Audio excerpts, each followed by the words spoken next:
ان کا شجرہ بھی بدل گیا، ان کی اصلیت بھی بدل گئی۔ یہ ہے قرآن مجید۔ اس زمانے میں تاریخ شاہد ہے، میں پوری ذمہ داری سے آپ سب کی تائید کے ساتھ جملہ کہہ رہا ہوں، تاریخ شاہد ہے جب ہمارے اور آپ کے آقا حضرت محمد مصطفیٰ صلی اللہ علیہ وآلہ وسلم صلی اللہ، تاریخ شاہد ہے کہ جب انہوں نے قرآن مجید کے سب سے حجم کے اعتبار سے سب سے چھوٹے سورے کو رکھا کہ اگر تم اپنے دعوے میں سچے ہو تو ان 3 آیتوں کا جواب لے کر کے آؤ۔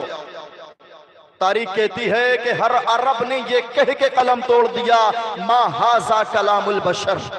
ایک آج بات پہنچ جائے، ما ھذا کلام البشر، یعنی بولتے ہوئے عرب کے درمیان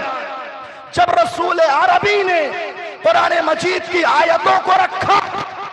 تو ہر عرب کہہ رہا تھا یہ کسی بندے کا کلام نہیں ہو سکتا، یہ خدا کا کلام ہے، یہ خدا کا کلام ہے۔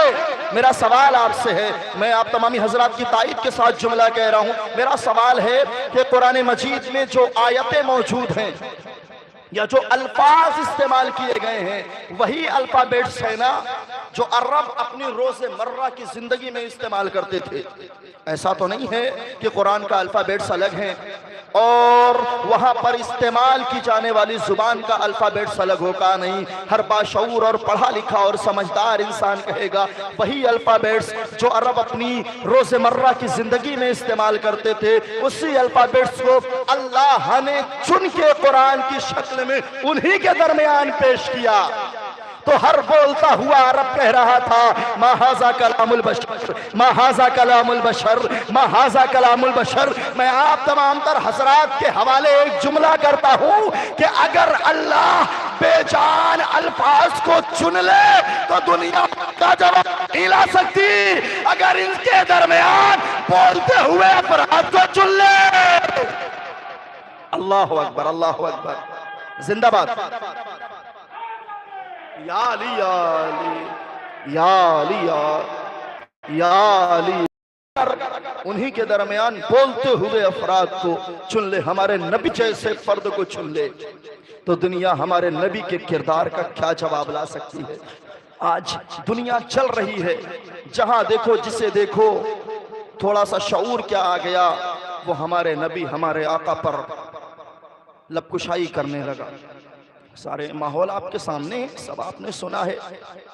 یقین مانیے جس نے بھی ہمارے آقا کے خلاف لب کشائی کی ہے نہ یہاں چین سے رہ سکا ہے، وہاں تو ہمیں یقین ہے کہ چین سے نہیں رہ پائے گا۔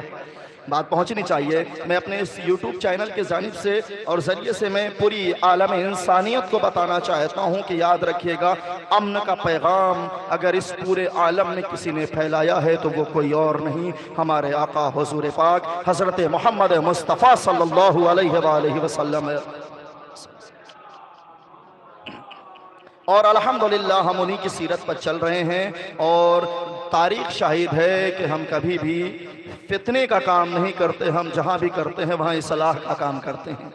ہم جہاں بھی کرتے ہیں وہاں صلح و مصالحت کا کام کرتے ہیں، اور الحمدللہ اسی روش پہ ہم چل رہے ہیں۔ تو میری بات آپ تک ہو رہی تھی کہ اللہ جسے چنتا ہے وہ بڑا بالا ہوتا ہے، اور وہ چنا ہوا اگر کسی کو چن لے، دیکھیں میں اپنے موضوع کی طرف آ رہا ہوں، وہ چنا ہوا اگر کسی کو چن لے تو اس سے بڑا فخر اور کچھ نہیں ہو سکتا ہے۔ آج الحمدللہ ہم انہی کے ذریعے سے کسی ایک چنے ہوئے کو انہی کے دربار میں بھیجنے کے لیے حاضر ہوئے ہیں۔ بات پہنچنی چاہیے۔ آج الحمدللہ ہم دیکھیں یہ ظاہری اعتبار سے بات آپ تمامی حضرات کی تائید کے ساتھ میں اس یوٹیوب چینل کے ذریعے سے کہنا چاہتا ہوں کہ یاد رکھیے، جہاں پر بھی کربلا کے لیے یا جہاں پر بھی مدینے کے لیے، عمرے کے لیے یا اطباط عالیات کی زیارت کے لیے، مقدسات کے روزے کی زیارت کے لیے جہاں کہیں پر بھی قرآن کے ذریعے سے کسی کو بھیجا جاتا ہے، ظاہراً نہ دیکھیے گا، ظاہری اعتبار سے ذمہ داریاں تو سارے لوگ مل کے نبھاتے ہیں، مگر ہمارا یقین ہوتا ہے انتخاب ہمارے امام کا ہوتا ہے، انتخاب ہمارے مولا کا ہوتا ہے۔ اچھا آئیے میں اپنے جملے کی وضاحت کر کے 4 مصرے ابھی تک میں نے نہیں پڑھے ہیں، میں پڑھ دے رہا ہوں۔ اس یوٹیوب چینل کے ذمہ داروں سے کہہ رہا ہوں اس 4 مصروں کو کوڈ کیا جائے، اس کی بہت قیمتی مصرے ہیں، یاد رکھیے، توجہ